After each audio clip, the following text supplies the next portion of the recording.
इसको प्रेस किया, light on हो गई ऑरेंज, 2410। ओ भाई, रोबोटिक स्कूटर है ये, आवाज़ देता है भाई हर एक चीज़ की, इम्प्रेशंस हैं। हो सकता है आप लोग अभी जो वीडियो देख रहे हो आप भी थोड़ा डिफरेंट सोचते हो। ऐसे ये जो स्कूटर मेरे पीछे खड़ा है ना काइनेटिक का, इसके जो मेकर्स है वो भी थोड़ा सा डिफरेंट सोचते हैं। इस टाइप के की फॉब देती है दुनिया भर की कंपनी, इसको बोलती हैं कीलेस है। ये मेरी खैर कार की चाबी है, बट ये स्कूटर में कोई भी चाबी नहीं लगती है। ये होता है 100% प्योर कीलेस सिस्टम। मान लो ये स्कूटर आपने ले लिया और अब आपको इसको स्टार्ट करना है, तो यहाँ पे इसका एक ये फ्लिप है, ऐसे करके इसको ऊपर की तरफ किया, ये पावर बटन को प्रेस करना है हमें जब तक यहाँ पे रेड लाइट नहीं आ जाती 2 सेकंड्स के लिए, और ये जैसे ही प्रेस करेंगे ये लाइट आ जाती है। इसके बाद में मुझे इसकी ये पास की डालनी है इसके अंदर, जो कि है 2410। अब देखना ये भाई जेम्स बॉन्ड जैसी फीलिंग आ रही है मुझे इस वक्त। और ये फीलिंग आई भी क्यों ना, क्योंकि ऐसा ही तो बनाया ये स्कूटर को जिसके अंदर चार्जर ले जाने की भी टेंशन नहीं है। एक इसके अंदर जो फीचर है वो मेरा फेवरेट है, इसका ये ऑन बोर्ड चार्जर। ये बटन है यहाँ पे, इसको जैसे प्रेस करूँगा तो ये अनलॉक हो जाता है। यहाँ से ये अनलॉक हो गया, कुछ ऐसा सा दिखता है। अब हमें ये प्लग को पकड़ के ऐसे खींचना है, ऐसे बाहर की तरफ, और ये जो वायर है ना ये खिंचती जाएगी 3 मीटर्स ऑफ वायर है। तो आपका अगर प्लग थोड़ा ऊपर नीचे भी है तो वहाँ पे जाके ये प्लग को लगा सकते हो। ये जो प्लग है ये 16 एम के सॉकेट में लगेगा, वही 230 वाले वोल्ट में, और यहाँ पे देख सकते हो तो रीसेट वगैरह और ये टेस्टिंग लाइट्स भी हैं। और जब काम हो जाए ना चार्जर का तो इसी केबल को पकड़ के ऐसे करके खींचो और ये अपने आप अंदर चला जाता है। यहाँ पे इसका ये लगाने का पोर्ट भी है, ऐसे करके इसके अंदर सेट कर दो, दैट्स इट, हो गया। और ये बंद कर दिया हमने। तो अब बारी है बाहर से कैसा दिखता है भाई। तो सबसे मेन जो चीज़ है ना जहाँ पे सब लोगों की नजर आती है वो ये है इसकी हेडलैम्प। ये हेडलैम्प है, इतने चौड़े, इतने सही लगते हैं। 3 LED का यूज़ किया हुआ, देखना हाई बीम पे मैंने ऑन कर रखी है। और जब यहाँ से आप, यहाँ पे एक बटन है, इसको अगर प्रेस करते हैं तो लो बीम पे चला जाता है। लो बीम पे जब जाएगा तो यहाँ पर 2 LED सेटअप ऑन होगा, और हाई बीम पे जाएगा तो ऐसे करके ये चेंज होता है। तो बीच वाला जो लाइट है वो है हाई बीम और साइड वाले जो हैं वो हैं लो बीम। अगर इस स्कूटर के ये वाले कंसोल में देखोगे ना, सब चीज़ों के लिए बटन दे रखे हैं। ये हेडलाइट का बटन है डेडिकेटेड, यहाँ पे ये है, ऐसा नहीं है कि रात होगी अपने आप ऑन हो जाएगा। हर चीज़ के बटन दे रखे हैं। हॉर्न, यहाँ पे आपको सीट ओपन करनी है, जैसे मैं सीट ओपन करूँगा ना, देखा स्पीकर में कैसे बोलते, सीट इज़ अनलॉक, हर चीज़ का यहाँ पे अलर्ट आता है। ये स्पीकर है, तो जो डिज़ाइन है ओवरऑल वो वैसा ही है जैसे कि पहले भी था, बस उसको थोड़ा सा अच्छा बना दिया है। सीट हो गई है अनलॉक, और जैसे ही मैं सीट ओपन करूँगा तो सबसे पहली नज़र किस पे गई होगी सबकी, 2 हेलमेट रखे हुए हैं इसमें। इस टाइप के 2 हेलमेट आ सकते हैं। यार देखो 34 लीटर हो, 40 लीटर हो, जो भी लीटर हो इसका स्पेस, लेकिन जो प्रैक्टिकलिटी है कि हमें हेलमेट रखने हैं या फिर थोड़ा बहुत ग्रॉसरी का सामान रखना है, वो चीज़ आनी चाहिए। लीटर से कोई फर्क नहीं पड़ता। कुछ इस टाइप की इसकी डिग्गी है, तो यहाँ पे भी एक डीप स्पेस है जिसके अंदर छोटा मोटा सामान तो आ सकता है। और यहाँ पे फ़ोन रख सकते हो, यहाँ पे ये चार्जर है, बट यहाँ पे कौन रखेगा फ़ोन रखने की जगह तो आगे होनी चाहिए थी। अपने महंगे महंगे फ़ोन कोई प्लास्टिक के टुकड़े पे थोड़ा ना रख देगा, स्क्रैचेस आ सकते हैं। बट हाँ ये है कि यूटिलिटी के पॉइंट ऑफ व्यू से 2 हेलमेट इसमें प्रॉपर्ली आ सकते हैं। एक और पॉइंट है मेरा कि कंपनी को जो लोगो है वो इतना अच्छे से यहाँ पे रिप्रेजेंट करना था जिसकी वजह से लोग पहचाने। तो ये ऐसा सा कुछ लोगो है, LED इसके अंदर ऑन हो जाती हैं। अभी डे टाइम के अंदर भी इतना शार्प जल रहा है। बाकी डुअल टोन है, और यहाँ पे देखोगे तो ये मेटल है, लोहे की शीट से बना रखा है। ये जो है ये फाइबर है। बाकी डिस्क ब्रेक मिल जाती है। यहाँ पे ये जो है कुछ ऐसे करके एलॉय हैं इसके, और ये एलॉय जो है मेरे को तो स्लिम से लग रहे हैं, ठीक से है। टेलीस्कोपिक सस्पेंशन, डिस्क ब्रेक का सपोर्ट मिल जाता है। 12 इंचेस के ये व्हील है। 80-100 की प्रोफाइल है जो ज़्यादातर स्कूटर्स में मिलती है। एक बड़ा पॉइंट है जहाँ पे ये स्कूटर काफ़ी अच्छा निकलेगा, क्यों? क्योंकि इसकी ग्राउंड क्लियरेंस 165 mm की ग्राउंड क्लियरेंस है। काफ़ी अच्छी मानी जाती है 165 mm की ग्राउंड क्लियरेंस स्कूटर में होनी चाहिए। स्कूटर किस लिए होता है? यूटिलिटी के लिए, ज़रूरत के लिए, सामान ढोना, उससे जाना है काम पे, पैसा बचाना है। बाकी यूटिलिटी के पॉइंट ऑफ व्यू से आता है ये फ्लोर बोर्ड भी, जिसके अंदर जैसे मैं पैर रखूँगा तो पैर तो आ जाएंगे। और छोटा मोटा आपको अगर कार्टन वगैरह रखना है, छोटी एक 20 लीटर वाली पानी की बोतल रखनी है, वो खड़ी होकर आ सकती है। साइडों में काफ़ी सामान आ सकता है। इसके नीचे ना यहाँ पे ये जो चीज़ है, यहाँ पे LFP बैटरी है। और LFP बैटरी ना लॉन्ग लास्टिंग बैटरीज होती हैं जो NMC बैटरीज नहीं होती। ये मैं बहुत बारी भी समझा दूंगा अपने वीडियोस में। LFP बैटरी का जो डिक्रेशन कब होता है ना, कि बैटरी जब डाउन होने लग जाती है, वो ना फ्लैट होता है। और जो NMCs होती है ना, उनका ऐसा होता है कि अभी तो आपको हायर मिलेगा, 2-3 साल बाद ही नीचे गिर जाता है वो, तो वो वैल्यू फॉर मनी नहीं मानी जाती। इसलिए आजकल के जो स्कूटर मेकर्स हैं, बाइक मेकर्स हैं, वो LFP की तरफ जा रहे हैं। देखो यूटिलिटी पॉइंट ऑफ व्यू से ना, इसमें यहाँ पे एक छोटा सा हुक है, ये बहुत छोटा सा हुक है, तो इसके अंदर कोई बहुत बड़ी चीज़ नहीं टंग सकती है, इसलिए छोटा सा दिया है। यहाँ पे एक हुक है जो कि बड़ा सा है, जिसके अंदर आप टांग सकते हो, बट ये भी जो है प्लास्टिक के, एल्यूमिनियम का नहीं है। तो ऐसे करके अगर भारी सामान टांगा इसके अंदर, ग्रॉसरी वॉसरी का, तो हो सकता है ये वाले हुक टूट जाए। लेकिन अभी के पॉइंट ऑफ व्यू से तो मेरे को इनकी जो बिल्ड क्वालिटी है वो अच्छी लग रही है। ऐसा नहीं है कि फ्लिमजी प्लास्टिक है लेकिन अच्छी क्वालिटी का। अब आप सोच रहे होगे कि यहाँ तो चार्जर आ गया है, यहाँ पे क्या है, ये वेंटिलेशन है, एयर आगे से आएगी, इलेक्ट्रॉनिक्स है इसका। यहाँ पे जो सारा सिस्टम है ना, BMS वगैरह, वो यहाँ पे रखा गया है। तो एयर यहाँ से घुसेगी, यहाँ से नीचे से ऐसे ऐसे करके घुसेगी, यहाँ से निकलेगी, जो अंदर का इलेक्ट्रॉनिक्स है वो ठंडा रहेगा। इस वजह से ये वेंटिलेशन इसकी बनाई गई है कुछ ऐसे। एक और अमेजिंग सी चीज़ दिखाता हूँ, ये देखो, ऐसा लगे चोक है। रियल लाइफ सिनेरियो में ना, हम जब किसी को पीछे बढ़ाते हैं, फुट रेस्ट खोलना होता है, ऐसे ऐसे करके खोलते रहते हैं, खुलता नहीं खुलता, फिर हाथ से खोलना पड़ता है। इसके अंदर बटन दबाओ, ये आ गया बाहर, तो एक तो ये टेंशन खत्म हो गई। दूसरी बात, अगर आपको इसको क्लोज करना है, ऐसे करके क्लोज हो जाएगा बस। यूटिलिटी पॉइंट ऑफ व्यू से बताऊँ तो जो इसकी सीट है ये लंबी है, छोटी नहीं है, देखो। और यहाँ पे जो ग्रैब रेल है ये एल्युमिनियम की है, तो अच्छी है, इसके ऊपर पाउडर कोटिंग हो रखी है, तो लॉन्ग टाइम तक चलेगी। यहाँ पे DX+ है ये वाला वेरिएंट, क्योंकि इसमें अंदर जो चार्जर है वो इनबिल्ड है। दोनों में 10,000 रुपये का फ़र्क है, अभी बताता हूँ।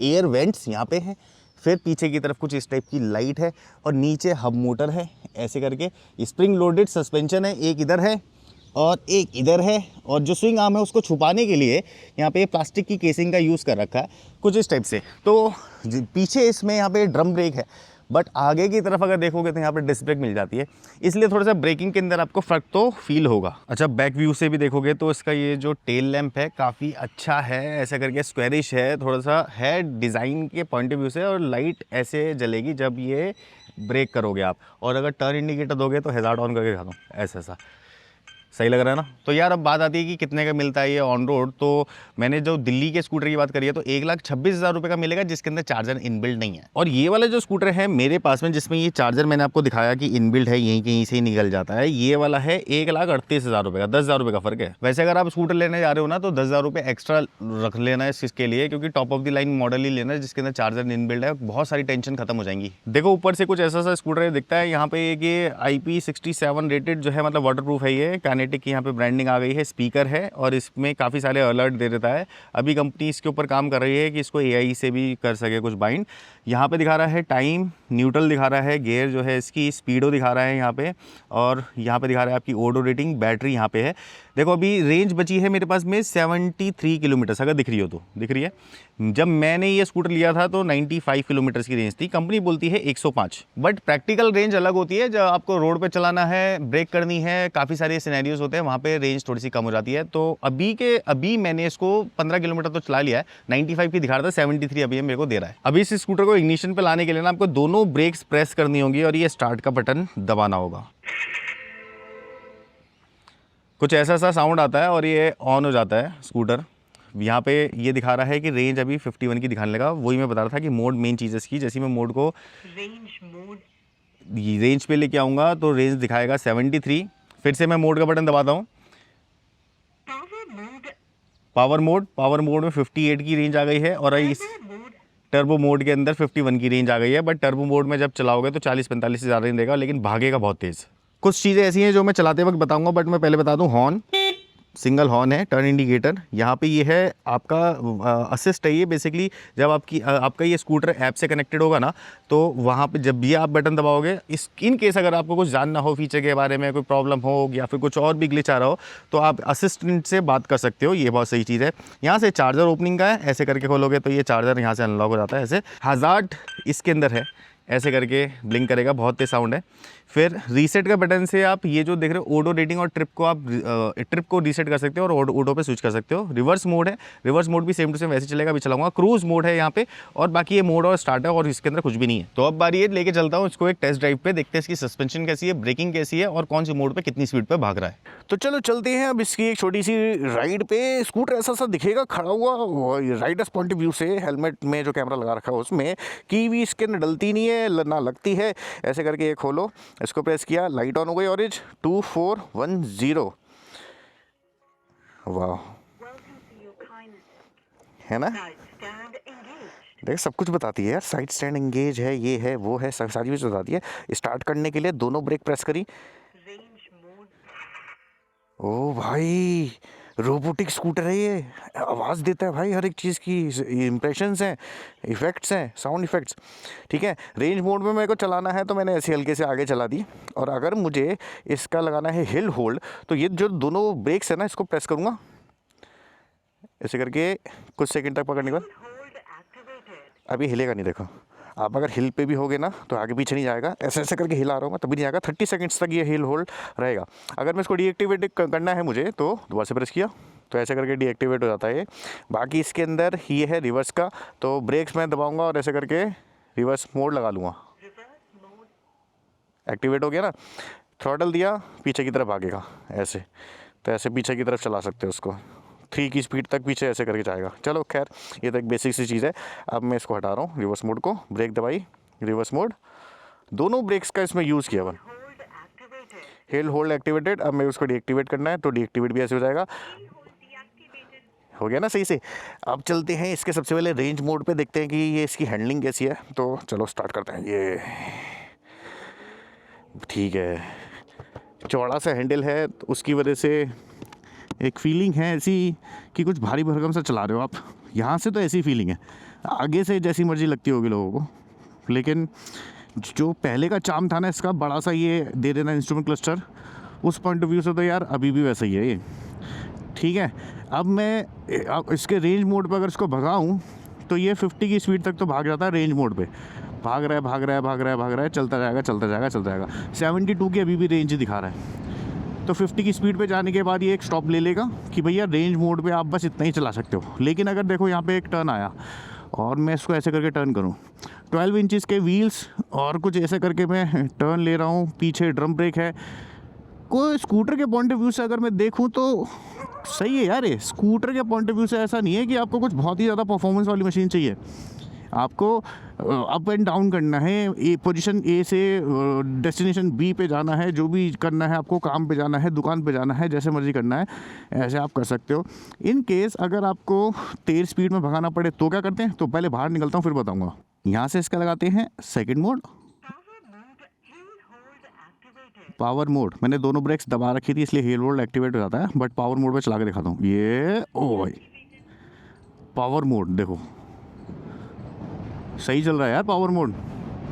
अब कितनी स्पीड पे जाएगा वो अलग बात है, बट ये 60 पे चला जाएगा, 65 पे चला गया है, नाइस। 70 69 पे जाके स्टॉप ले लिया है, 70 पे पहुंच गया है। तो कुछ ऐसा सा इसका जो पावर मोड है वो सही तरीके से काम करेगा और अच्छा भी है। इसके अंदर है थर्ड मोड टर्बो। बट उससे पहले मैं एक बात बताता हूँ, साइड व्यू मिरर्स जो है ना, ये कंपनी को चेंज करने चाहिए। मुझे बिल्कुल पसंद नहीं आया ये साइड व्यू मिरर, ना तो इसके अंदर कुछ खास दिख रहा है, ना ये सही से एडजस्ट हो रहे हैं, और ऐसा लग रहा है जैसे जैसे थोड़ा सस्ते में काम करा दिया इन्होंने। देखो कैसे हिल रहा है ये, और जबकि ये बिल्कुल ब्रांड न्यू है अभी। लेकिन ये साइड व्यू मिरर इसमें ना तो सेट बैठ पा रहे हैं, ना ही ये अच्छी क्वालिटी के हैं, बस ये चीज़ है। बाकी प्लास्टिक की क्वालिटी इसकी तो यार ठीक सी ही है, कहीं कहीं पे मेटल का भी यूज़ हुआ है, बट ये वाली जो बॉडी देख रहे हो ये सारी प्लास्टिक की है, मेटल का यूज़ आगे की तरफ हुआ हुआ है। देखो एक आम इंसान को ऐसे करके जूते रखने हैं, सामान रखना है, यहाँ पे थोड़ा सा सामान यहाँ पे रखना है, इस तरफ कोई ऐसी स्टोरेज है नहीं, ग्लव बॉक्स कोई इसमें खास है नहीं, लेकिन फिर भी एक यूनिकनेस क्रिएट करनी है अगर आपको, तो वहाँ पे ये काम कर सकता है। अब क्रूज़ मोड एक बार एक्टिवेट करके देखता हूँ। तो ये क्रूज़ का बटन यहाँ पे है, क्रूज़ अगर एक्टिवेट किया तो अपने क्रूज़ मोड पे आ गया। ओ भाई क्रूज़ मोड पे आ गया। स्पीड बढ़ाता हूँ थोड़ी सी, फिर क्रूज़ पे इसको डालता हूँ। ये क्रूज़ 42 की स्पीड पे मैंने क्रूज़ लगा दिया। ओ भाई साहब, दूर दूर तक जा सकते हो अगर आपके स्कूटर या बाइक के अंदर क्रूज़ मोड है तो। देखो क्रूज़ मोड का क्या फ़ायदा होता है, 42 पे आप क्रूज़ लगा के भूल जाओ ऐसे करके। इन केस अगर आपको कुछ करना है तो थोड़ा बहुत हाथ वाथ रिलैक्स कर सकते हो, ऐसे कर सकते हो, ज़्यादा कुछ मत करना। बट हाँ ये है कि क्रूज़ मोड है, इलेक्ट्रॉनिकली कंट्रोल्ड है, इलेक्ट्रिकली काम कर रहा है, ये मेरे को एक प्लस पॉइंट इसमें लगा। अब आ रही है हमारी मेन रोड बाहर वाली, उस पर मैं लगाता हूँ उसका टर्बो मोड। अब ये जो आप रोड देख रहे हो ना, ये मेरे घर के बिल्कुल पास ही है, और मैंने यहाँ पे बहुत तेज स्पीड में बाइक्स को भी चेक किया है, इसको भी चेक कर लेते हैं। मोड लगाता हूँ टर्बो मोड। अभी इस मोड पे सबसे कम रेंज दिखाएगा ये, लेकिन भागेगा अच्छा। एक बार ही देख लेते हैं। वैसे ये स्कूटर भगाने वाले नहीं होते हैं, लेकिन अगर आपको फिर भी ओवरटेक करना हो, स्पीड पे जाना हो, कभी बच्चा लेट हो रहा हो स्कूल के लिए, बच्चे को छोड़ना है, स्पीड में भागना है, तो कितना तेज़ भागेगा। स्टार्ट। ये देखते हैं कहाँ तक पहुँचता है। वैसे तो 50 पे तो जल्दी पहुँच गया है अपने टर्बो मोड पे। नाइस नाइस नाइस भाई, पहुँच तो रहा है, थोड़ा तेज़ पहुँच रहा है। 90 की स्पीड तक ये छू लेगा अगर आपके पास में रास्ता लंबा हुआ तो। बट इतनी देर चलाने के बाद में मेरे पास इतना लंबा रास्ता ही नहीं है। यहाँ पे जाके ख़त्म हो गया है, फार्म हाउस से स्टार्ट हो गया है। बट देखो जो रियर ब्रेक है ना, एक बार उसको स्पीड में भी करके दिखाता हूँ। देखो यहीं से ही दिखाऊंगा। तो मैं हूँ अभी 45 की स्पीड पे ब्रेक किया, रियर ब्रेक ऐसे करके रियर ब्रेक लगी। चाहे ड्रम है लेकिन उसने पकड़ सही से लिया। और अगर मैं इसकी दोनों ब्रेक यूज़ करूं और ऐसे वाले रास्तों पे चलूं जहां पे सीमेंटेड रोड है, तो अगर मैं इसकी दोनों ब्रेक्स यूज़ करता हूं, देखो एक बारी एकदम से इंस्टेंट ब्रेकिंग करेंगे 50 पे, 50 हुआ, ये इंस्टेंट ब्रेक, ये तो हो गई इंस्टेंट ब्रेक। और ये रुक भी सही से गया और अच्छे से रुका है। एबीएस वगैरह या फिर कोई ऐसा ट्रैक्शन वगैरह तो नहीं है, लेकिन हाँ टायर्स के अंदर ग्रिप है और ब्रेक सिस्टम अच्छे से काम कर रहा है, नो डाउट। इन सब चीज़ों के अंदर तो बढ़िया लगा मुझे। बाकी छोटे मोटे फिट एंड फिनिश के इश्यूज़ पता चलेंगे आपको हल्के हल्के से ही, जैसे ये हो गया। तो अब आ गया हूँ मैं मेन रोड पे इसका टर्बो मोड पे चला के देखता हूँ हैंडलिंग वगैरह और कैसी बैलेंसिंग है। सस्पेंशन के बारे में बात करूँगा। यहाँ पे थोड़ी सी टूट फूट भी हो रखी है रोड पे, क्योंकि रोड बन रही है वाली, ठीक है। अब जैसे टर्बो पे भगा रहा हूँ मैं, तो है लीनियर है टॉर्क और चल रही है, ठीक है। पीक पावर जितनी भी है उससे इस सेगमेंट में टॉर्क और BHP से कोई मतलब नहीं होता है। इस सेगमेंट में होता है कि स्पीड कितनी पकड़ेगी, चार्ज कितनी देर में होगी। अच्छा हाँ, चार्जिंग का सिनेरियो मैं इसमें बता दूँ कि इसकी बैटरी 0 to 80% हो जाएगी 3 घंटे में, और अगर इसको फुल करना हो तो 4.5 घंटे लगेंगे 0 to 100%, वहाँ पे है ये एक चीज़। तो अगर चलो और भगाते हैं। सस्पेंशन मेरे को इसकी अच्छी लगी, सॉफ्ट सस्पेंशन है, बहुत ज़्यादा स्टिफ नहीं है, बहुत ज़्यादा अजीब सी नहीं है। सस्पेंशन के पॉइंट ऑफ व्यू से ठीक है। हैंडलिंग के पॉइंट ऑफ व्यू से थोड़ी सी और गुंजाइश होती है इसके अंदर, क्योंकि मुझे इसकी हैंडलिंग थोड़ी सी समझ में नहीं आ रही है। बट हाँ, हो सकता है कि एरोडायनेमिक्स का भी बहुत बड़ा रोल हो, क्योंकि इसका जो हैंडल है, ये जो है फेस, यही बहुत चौड़ा है, इस पर हवा लग रही है, इस वजह से ये हल्का हल्का सा ऐसे हो रहा है। देखो हो रहा है ना। तो अगर देखें कि क्या इसका निकल सकता है निचोड़, कि हमें अगर टर्न भी लेना हो, ब्रेक भी करनी हो, और ओवरऑल प्रोडक्ट के बारे में बात करूँ तो चलने में ठीक है, भागने में भी ठीक है। काइनेटिक थोड़ी छोटी मोटी सी चीज़ें हैं जिस पे कंपनी को ध्यान देना चाहिए। छोटा मोटा fit and finish and handling, power to weight ratio तो ठीक है, लेकिन वेट मैनेजमेंट पे थोड़ा सा और ध्यान दो कि वेट को थोड़ा आगे की तरफ शिफ्ट करो। वेट मेरे लग रहा है कि इस स्कूटर का पीछे की तरफ शिफ्टेड है, तो वहाँ पे मेरे को थोड़ा सा इसके अंदर गुंजाइश और लग रही है। तो मेरी राइड तो यहाँ पे हो गई है ख़त्म, क्योंकि इसके अंदर और बहुत सारी चीज़ें ऐसी नहीं है जो इसके बारे में बात की जाए। एक स्कूटर किस लिए होता है, प्रैक्टिकलिटी के लिए, वो ये दे रहा है। 2 इशूज़ जो मैंने आपको बताया, हैंडलिंग से रिलेटेड मुझे इशू लगा है और थोड़ा सा फिट एंड फिनिश से रिलेटेड इशू लगा है। वो दोनों चीज़ें कंपनी बहुत जल्दी कर देगी, क्योंकि कंपनी जो है ये काइनेटिक, ये बहुत ही सही साहब काम कर रही है और भी काफ़ी सारे लॉन्चेस करने वाली है। तो यार ये तो था इस स्कूटर का एक ड्राइव रिव्यू। दिखने में देखो कैसा लगता है, अगर घर के सामने ही ऐसे खड़ा हुआ हो, कितना सुंदर सा लगेगा, रेट्रो फीलिंग के साथ में। कलर भी थोड़ा सा ब्लूइश और वैसा ही सेम टू सेम फेंडर ये फ्रंट, जो कि पुराने ज़माने की याद दिलाएगा। लेकिन क्या अब वो लोग बच गए हैं जिनको पुराने ज़माने की याद चाहिए, या फिर अब वो लोग ज़्यादा हैं स्कूटर चलाने वाले जिनको नए ज़माने की चीज़ें चाहिए? तो ये फ़ैसला है आप लोगों का। कमेंट करके बताना कि अभी भी बहुत सारे लोग वो हैं जिनको कि अपना पुराना पास्ट याद करना है इस स्कूटर से रिलेटेड, या फिर अब नई जनरेशन एक नया प्रोडक्ट चाहती है। नेक्स्ट वीडियो में मिलते हैं, तब तक के लिए बाय बाय।